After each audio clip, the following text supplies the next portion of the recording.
श्री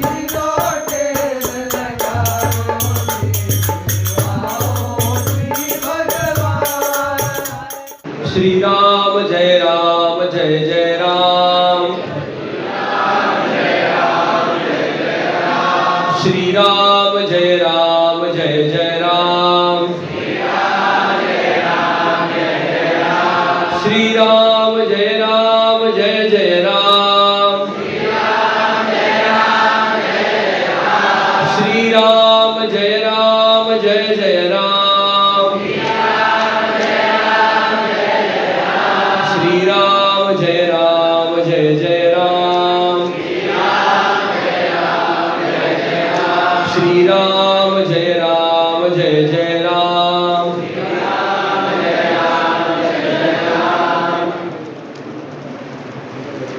वर्णानाम् अर्थसंघानां रसानां छन्दसामपि मंगलानां च कर्तारौ वन्दे वाणी विनायकौ। त्वमेव माता च पिता त्वमेव बन्धुश्च सखा त्वमेव विद्या द्रविणं त्वमेव सर्वं मम देव। गुरुर्ब्रह्मा गुरुर्विष्णु गुरुर्देवो महेश्वरा गुरुः साक्षात् परब्रह्म तस्मै श्री गुरुवे नमः। आप सभी को एक फॉर्म, एक कागज दिया हुआ है, आप देख रहे हैं इसको? आप लोगों के पास है, दिखाओ, हमको दिखाओ, ऊपर करके दिखाइए। हाँ ठीक है। अगले 10 मिनट हम आपके अगले 10 वर्षों का चिंतन कर रहे हैं, इसलिए आप हमको ध्यान से सुनिए, ठीक है? आप सोच रहे होंगे कि हमारे क्षेत्र का भी नहीं है और हमको आकर के क्या बात बताने वाला है, लेकिन जब हम भारत माता का सनातन वैदिक परंपरा का विचार करते हैं तो हमारी परंपरा में सारी चीजें एक दूसरे से जुड़ी हुई होती है। हम किसी भी चीज को भिन्न भिन्न नहीं देखते हैं, वो एक दूसरे से जुड़ी हुई होती है। और इसलिए हमारे जैसा व्यक्ति जिसका सीधा संबंध वैदिक परंपरा से नहीं है, फिर भी आपके साथ में आकर के कुछ चर्चा सत्र कर रहा है। अब आप लोगों ने अपनी संहिता कंठस्थ कर ली है, ठीक बात? आप लोगों ने पिछले 4-5 वर्षों में अपनी संहिता को कंठस्थ कर लिया है, ठीक है? आपके सामने वेद मूर्ति लगेगा नाम के आगे, जैसे हम लोगों के नाम के आगे वैद्य अथवा डॉक्टर लगता है, तो आप लोगों के नाम के सामने क्या लगेगा? वेद मूर्ति लगेगा, ठीक है? अब ये आप लोगों ने सीख लिया, इसके पश्चात आप क्या करने वाले हैं, ये बड़ा प्रश्न है। जैसे हम कोई डिग्री, कोई क्वालिफिकेशन लेते हैं, उसके बाद हमने क्या करना चाहिए, ये बड़ा प्रश्न है। क्यों प्रश्न है? क्योंकि हमारी आज की समाज व्यवस्था ऐसी है जिसमें हमको क्या बनना है ये हमको सब कोई बताता है। जैसे कोई डॉक्टर बन गया, कोई पुरोहित बन गया, कोई वैदिक बन गया, कोई कर्मकांड करने वाला बन गया, कोई भागवताचार्य बन गया। तो क्या बनना है ये हमको सब लोग बताते हैं, पर बनने के बाद में हमारे कार्य का लक्ष्य क्या होना चाहिए, ये मानो हम रिटायर होने तक हमको ध्यान में नहीं आता है, ठीक है? और इसीलिए मूल बात से विषय भटक जाता है। उसका बोध करवाने के लिए हम अगले 5 मिनट आपसे बात करने वाले हैं, ठीक है? कुछ विद्यालयों में हमारा एक विद्यार्थियों के साथ में चर्चा सत्र हुआ है, जैसे सूरत का है, मणिपुर का है, यहाँ वेदश्री का है। उन लोगों को पता कि ये क्या विषय है, ठीक है? पर आप लोगों के साथ ये चर्चा सत्र पहली बार हो रहा है, इसलिए हम आपको संक्षिप्त में ये बात बताते हैं। मान लीजिए किसी को समाज सेवा करना, ठीक है? तो हमारे तंत्र का सबसे उपयुक्त मार्ग क्या है? सबसे उपयुक्त मार्ग ये है कि हम जाकर के सिविल सर्विसेज माने आईएएस आईपीएस की परीक्षा दे, यूपीएससी एमपीएससी, और फिर हम क्या बन जाए? अधिकारी बन जाए। और उसके अनुसार जब आपके पास बहुत सारी क्षमता है, आप उस अधिकार का उपयोग करके समाज सेवा का कार्य करें, ठीक है? अब उसको बनना तो था अधिकारी, उसके पास क्षमता भी थी, पर क्या हो गया कि समय अनुकूल नहीं था। जैसे कल की परीक्षा में सुवर्ण मुद्रिका के जिसका समय अनुकूल नहीं था, उसको 4 नंबर 5 नंबर इस प्रकार से आना पड़ता। तो सीट तो संकुचित नंबर में होती है और लोग उसके लिए ज्यादा प्रयत्न करते हैं, तो ऐसे समय में वो बन नहीं पाया। अब उसके दिमाग में लोगों ने, समाज ने क्या माना कि तुमको तो अधिकारी बनना है, ठीक है, समाज सेवा विषय रहेगा एक तरफ, उसको दिमाग में क्या था, अधिकारी बनना है। और अधिकारी बनना है ये समझने से जब वो अधिकारी नहीं बन गया तो अब आगे उसको क्या करना है ये उसके दिमाग में फिक्स नहीं, पक्का नहीं, वो भटक जाता है। अथवा दूसरा व्यक्ति है जो अधिकारी बन गया, पर अधिकारी बनने के बाद उससे क्या काम होना चाहिए इस पर कभी उसने विचार चिंतन मंथन नहीं किया। इसलिए अधिकारी बनने पर भी वो क्या करता है, यथार्थ काम न करते हुए वो या तो करप्शन करेगा या अपने अधिकारों का दुरुपयोग करेगा, समाज उपयोगी काम उससे नहीं होगा। कहने का तात्पर्य इतना ही है कि आप अधिकारी वैदिक बन गए हैं, वेद मूर्ति बन गए हैं, तो इससे आपके माध्यम से क्या काम होना चाहिए ये जब आपके सामने स्पष्ट होगा, तभी आपकी इस जो आपने ये प्राप्त किया है इसका यथार्थ हो जाएगा। आप हमारी बात समझ रहे हैं? जैसे सामान्य उदाहरण आपको दे रहे हैं, भोजन क्यों करते? सब लोग भोजन करते नहीं करते? कौन लोग हैं हवा खा करके रहने वाले महापुरुष? भोजन करते हैं, ठीक है। स्वाद के लिए कितने लोग भोजन करते हैं? हाथ खड़ा करें ईमानदारी से कि भैया अच्छा लग रहा है जीभ को, रसगुल्ला, जामुन, आमरस। स्वाद के लिए कितने लोग भोजन करते हैं? हाथ खड़ा करिए। देखो आपके लिए हम बोल रहे हैं तो आपको जवाब देना पड़ेगा। आप जवाब नहीं देंगे तो हम तुरंत माइक रख देंगे। हाँ, स्वाद के लिए ये देखो, ये हमारे वेदाश्री वाले तो सब उसी के लिए भोजन। हाँ, पेट भरने के लिए कितने लोग भोजन करते हैं? पेट भरने के लिए, अच्छा। और अपना बल बढ़ाने के लिए, शरीर की वृद्धि करने के लिए कितने लोग भोजन करते हैं? हाँ, तो भोजन तो तीनों प्रकार से किया जा रहा है, पर इसमें फर्क क्या है? देखो, कर्म तो वही है पर उसका परिणाम भिन्न है। कर्म तो वही है, जैसे आप सब लोगों ने अपना डिग्री ले लिया, सही पूरा कर लिया, तो आपके सामने वेद मूर्ति लगेगा, पर उसका परिणाम अलग होगा। कैसे होगा? जो भाव से आप कार्य कर रहे हैं, आपके सामने जो दृष्टिकोण है, उससे आपके पास जो है उसका परिणाम बदल जाएगा। कैसे बदलेगा? ऐसे बदलेगा कि जो जीव के लिए भोजन कर रहा है वो तो एक क्षण के लिए खा रहा है, बराबर है ना? जीव के लिए जो भोजन कर रहा है वो कितने क्षण के लिए खा रहा है? एक क्षण के लिए खा रहा है। जीभ से नीचे गया, गले के अंदर गया तो गले में टेस्ट सेंसेशन होता है क्या? नहीं होता है। तो गले के नीचे क्या उतरा पता चलता है क्या? नहीं, वो बीमार है, खा नहीं सकता है। और उसके नाक से आपने पेट में नली डाल दी, तो क्या उसको टेस्ट फील होता है? उसको नहीं होता। क्या उसके लिए भोजन है? उसको तो स्वाद ही नहीं आ रहा है, बराबर है? तो कितने क्षण के लिए खाया? एक क्षण के लिए। जो पेट भरने के लिए खाता है वो कितनी देर के लिए खाता है? जब तक पेट में है, 5-6 घंटा, 8 घंटा। पेट खाली हो गया तो क्या करेंगे? पेट खाली हो गया तो क्या करेंगे? फिर रसोई में जाएंगे, कुछ ढूंढेंगे और खाएंगे। समझ गई बात? तो कितने घंटे के लिए खाया उसने?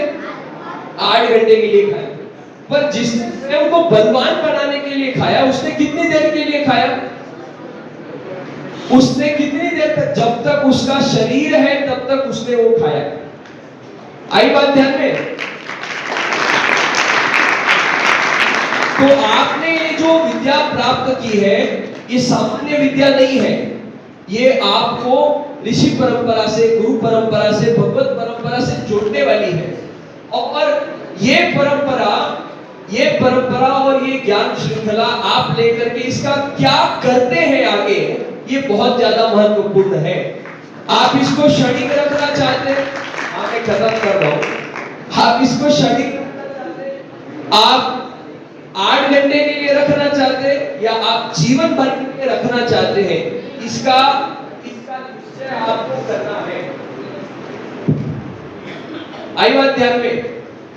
आपको करना है। और इसीलिए ये सेतु पाठ्यक्रम का विषय आपके सामने रखा गया है आप सीख लेंगे, उसको केवल पंडिताई करेंगे, पौरोहित्य करेंगे, कर्मकांड करेंगे, भागवत आदि करेंगे और अपना चलाएंगे, ये पर्याप्त नहीं है। ये जीव का खाना है। समझ में आई बात? ये कुछ क्षण का खाना है। आपने कथा किया, आपको दक्षिणा मिला, हो गया, फिर आगे चले गए, फिर अगली कथा किया, फिर दक्षिणा मिल गया और आपका चल रहा है मठ मंदिर बढ़िया से। ये जीव का खाना है। पर व्यापक दृष्टिकोण का विचार करते हुए, समाज के संदर्भ में चिंतन करते हुए, समाज उपयोगी कार्य हमारे माध्यम से हो, इसका विचार करेंगे तो वो कौन सा भोजन हो गया? शरीर को बलिष्ठ करने का भोजन हो गया। समझ में आई आपको बात? और जब तक हमारे ज्ञान का उपयोग समाज उपयोगी नहीं होता है, तब तक वो व्यर्थ है ना? श्वान भी अपने परिवार को पालता है कि नहीं पालता है? उसको ट्रेनिंग चाहिए क्या? कोई ट्रेनिंग देता है? मछली को तैरने की कोई ट्रेनिंग देता है क्या? नहीं। तो आप ब्राह्मण बालक हैं, विप्रवर हैं, ये सामान्य बात है कि आप इस ज्ञान को सहजता से स्वीकार करें, पर उससे ज्यादा महत्वपूर्ण बात है कि आप उसको जीवन में उतारें। और ये कार्य कैसे होगा? ये कार्य तब होगा जब आपने जो सीखा है वो आप समाज तक पहुंचाएंगे। समझ में आई बात? एक डॉक्टर है, बहुत बढ़िया डॉक्टर है, उसके 10,000 रुपए फीस है। कितना फीस है? 10,000 रुपए। पर वो पेशेंट ही नहीं देखता है, दिन में केवल एक पेशेंट देखता है कि मेरे को तो 10,000 रुपए चाहिए, मेरा काम हो जाएगा। ठीक बात है ना? एक दिन में 10,000 तो बहुत होता है, एक महीने का कितना होता है? 3 लाख रुपए होता है, पर्याप्त है उसके लिए। वो पेशेंट ही नहीं देखता है, एक ही घंटा एक पेशेंट देखता है, खत्म हो गया। तो क्या ये यथार्थता है उसके ज्ञान की? है क्या? नहीं है। तो उसी प्रकार से, और इसके मूर्तिमंत स्वरूप आपको स्वामी जी दिखते हैं, बराबर है ना? 78 रनिंग है, पर फिर भी हमसे ज्यादा रनिंग करते हो। आज यहाँ प्रोग्राम, कल उधर प्रोग्राम, परसों उधर। किसके लिए कर रहे हैं सब? ये समाज कार्य के लिए कर रहे हैं, राष्ट्र कार्य के लिए कर रहे हैं। आई बात ध्यान में आपको? तो आपको निश्चित करना है कि आपको किस प्रकार से कार्य करना है। आप कर्म करने के लिए स्वतंत्र हैं। आप अपने तक सीमित रह करके भी कर सकते हैं, अपने से ऊपर उठ के भी कर सकते हैं, और आप राष्ट्रीय अंतरराष्ट्रीय स्तर पे भी कर सकते हैं। अंतिम उदाहरण देकर के अपनी बात को पूरा करो। हमारी एक क्षमता हुए कि हम अपनी नाव सहित, नाव में जितने लोग बैठे हैं उनको लेकर के नदी को, समुद्र को पार कर लें। पर उसके लिए नाव को भी क्या होना पड़ता है? नाव के मटेरियल को मजबूत होना पड़ता है, स्ट्रांग होना पड़ता है। अगर वो नाव का मटेरियल अच्छा है तो क्या हो जाएगा? वो नाव तो डूबेगी, पर उसमें जितने लोगों को लेके रखा है उसके सहित डूबेगी। वो टाइटैनिक पिक्चर पता होगा आपको? हाँ, वो सब पता है हमारे वैदिक। समझ गई बात? तो आप एक नाव हो, आपको अपने कार्य पद्धति से अपने मटेरियल को स्ट्रॉन्ग करना है। जैसे मैं ये उदाहरण हमेशा देता हूं, मेरे को ये विलक्षणता बहुत भाती है स्वामी जी कि सब लोग भागवत कथा करते, रामचरितमानस की कथा करते, और कौन सी कथा करते? महाभारत की कथा हर कोई नहीं करता, बुद्ध की कथा हर कोई नहीं करता, देवी भागवत की कथा करने वाले बहुत कम हैं, वाल्मीकि रामायण की कथा करने वाले बहुत कम हैं। आपके सामने एक ही मिठाई रखा और बोला रोज उठ के इसको खाओ, अच्छा लगता है क्या? नहीं लगता है। कुछ भी मिष्ठान खाएंगे तो उसका मूल स्वाद क्या है? मीठा ही है, परंतु लोगों को वैरायटी अच्छी लगती है। तो आप कोई भी प्रकार का भागवत पुराण कथा करो, कथा वार्ता का मूल उद्देश्य यही है कि उसको आत्म स्वरूप का बोध हो और वो परमात्मा में विलीन हो। बराबर है ना? किसी भी कथा का हम एकदम लास्ट का मॉरल ऑफ द स्टोरी लेंगे तो यही है, ठीक है? पर इसको लोगों को किस प्रकार से परोसा जाए ताकि उनको इस विषय के प्रति आत्मीयता हो, इसका कोई ज्वलंत उदाहरण है तो अपने स्वामी जी महाराज है।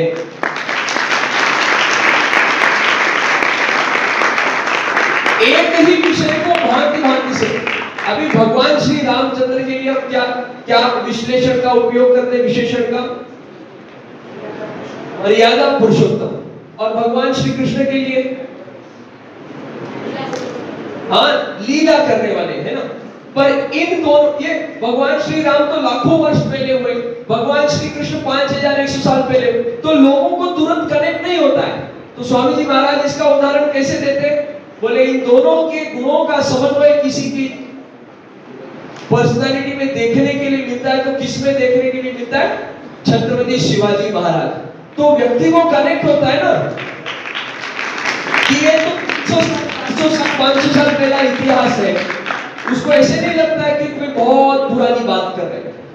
समझ गए? तो इसलिए उन्होंने छत्रपति शिवाजी महाराज की कथा को धार्मिक व्यासपीठ से करने का साहस किया या उनका प्रयत्न रहा। अब हमारी बात समझ रहे? आप यहाँ जितने लोग बैठे हैं, आपको अपना विलक्षण तरीका अपनाना होगा। उसका कोई ट्रेनिंग मैनुअल नहीं है, और अगर है तो ये सेतु पाठ्यक्रम का उपक्रम है 3 वर्ष का। आपको ध्यान में आ रही है बात? आ रही है क्या? हाँ, जो अलग है उसी का भाव है, नहीं तो बहुत सारे अपने यहाँ हजारों लाखों कुत्ता है, उसका काम चल रहा है, वो जीभ के लिए खा रहा है, स्वाद के लिए। तो अलग अलग वैरायटी में आज रसगुल्ला दिया, कल मिठाई में और कतली दिया, परसों जामुन दिया, रसमलाई दिया, खीरान दिया, मुंह में पानी आना चाहिए। समझ में आया? समाज को समझ नहीं है, हमको समझाना है। तो जैसे माँ बच्चे को कड़वी दवाई पिला के, आज पाइनएप्पल फ्लेवर, आज स्ट्रॉबेरी फ्लेवर, ऐसे दवाई पिलाती है ना, वैसा अपने को ये बात समाज को देनी है। और उसमें और एक सबसे महत्वपूर्ण बात है कि इसको देने वाले तो बहुत लोग हैं। कोई लोगों के भजन फेमस है, कीर्तन फेमस है, जागरण फेमस है ना, किसी की रीले फेमस है। फेमस कैसे हुए? आचरण से हुए। आप बात कथा में कर रहे हैं, ऐसा करिए, ऐसा नहीं करिए, और व्यक्तिगत जीवन में उसको अगर उसका अनुपालन नहीं कर रहे हैं तो क्या हो जाएगा? आपके प्रति श्रद्धा रखने वालों का भाव डगमगा जाएगा। तो आप जो बोल रहे हैं वाणी से, उसको आप जीवनचर्या में उतारेंगे तो बात बनेगी, तो बात बनेगी। आप समझ रहे हैं हमारी बात? तो बात बनेगी। तो इन बातों को ध्यान में रख करके आप इसका विचार करिए कि अगले 10 वर्षों में, 20 वर्षों में, 30 वर्षों में हमको क्या करना है। हमारे पास पर्याप्त साहित्य होना चाहिए, हमारा मटेरियल स्ट्रॉन्ग होना चाहिए नाव का, और उसमें हम इतने बलिष्ठ बन जाएं कि हम बहुत सारे लोगों को उसमें बैठा करके उसको प्रवाहित कर सके, उसमें नदी में हो रही, प्रवाहित हो रही नदी में हम उससे पार लगा सके।